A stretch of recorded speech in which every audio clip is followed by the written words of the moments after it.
Hey, welcome to Sam, and welcome to Bass Week.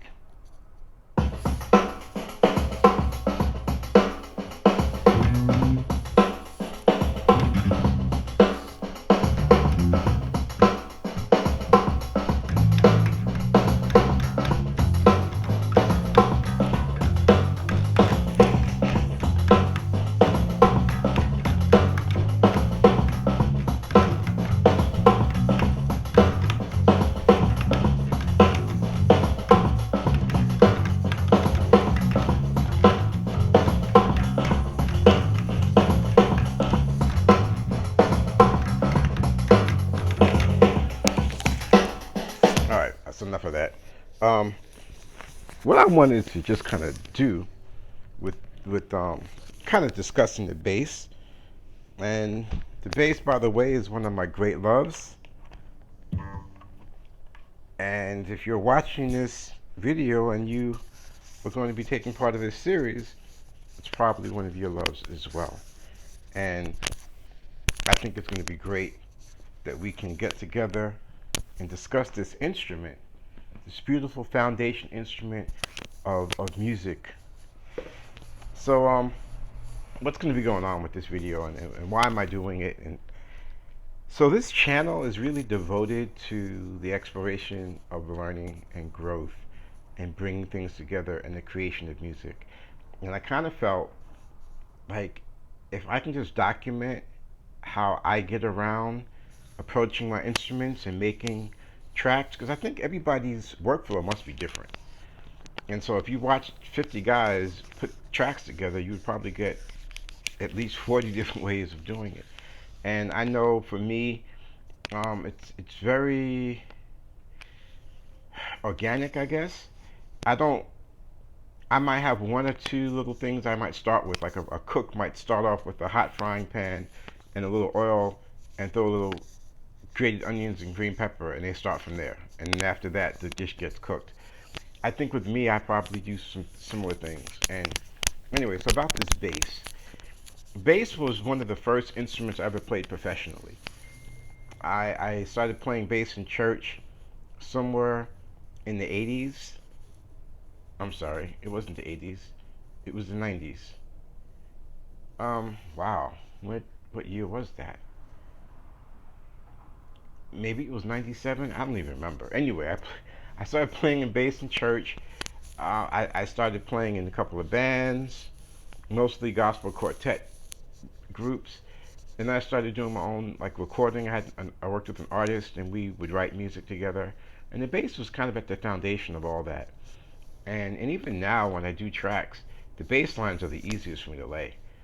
It takes me more time to bring the bass out the closet, put the strap on, plug it in, tune it up, than it does for me to actually play the line. I usually can get the line done in 2 minutes. So that says something. Either the bass is very easy, which is not, but it can be. The bass can be very simple. Or it's because I have an understanding of the bass that allows me to evolve my playing in such a way. And so when I thought about this course, I was going to do it very similar to how I did the vocal course. The vocal course was aimed at straight beginners. Me, as a 17-month vocal student, I felt I am not qualified to give advice as if I was a vocal coach, even though I've been directing choirs for 20 years.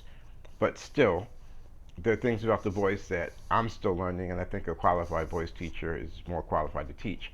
So I just wanted to teach the basics, which I felt at the end of the day, the basics are really most of the most important things to learn in any discipline. So, but with the bass, I'm not a beginner. I've been on stages. I can probably get on the stage today. So, how should I approach a video for the bass? And I thought about it. Since the bass is an instrument that I pick up and put down, pick up and put down, I don't study it, I don't practice it really anymore.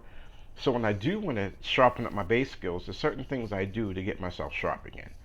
And one of the things I do is do something that you just saw me do, chromatic studies. That was really an exercise.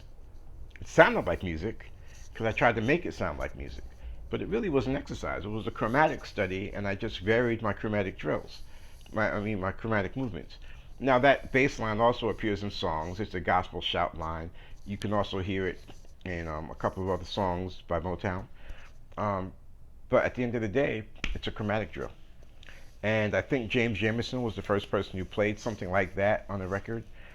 And what I'm going to do is demonstrate and show you how I get myself going, get these muscles going. One thing that, so who is this course aimed at? This course should be aimed at anybody who has a bass, loves to play the bass, maybe is like me, sitting in the closet, you want to pull it back out and get good again. Or maybe you just want some new ideas. Maybe you want to see how somebody else practices.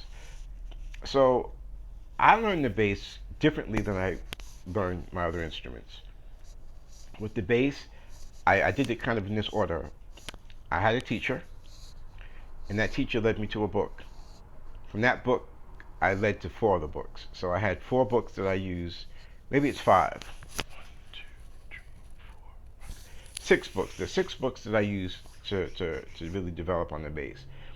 And the reason why I leave one out is because that book is like an auxiliary book. I don't really delve into it too much, but I might delve into it more with this video.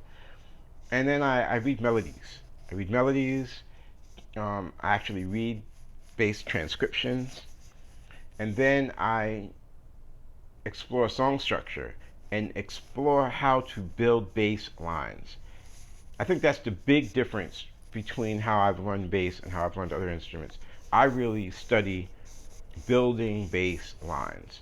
And that's probably why I can go and sit down at a recording and just play something. It just happens because I understand bass lines and my role as a bassist. So I think tomorrow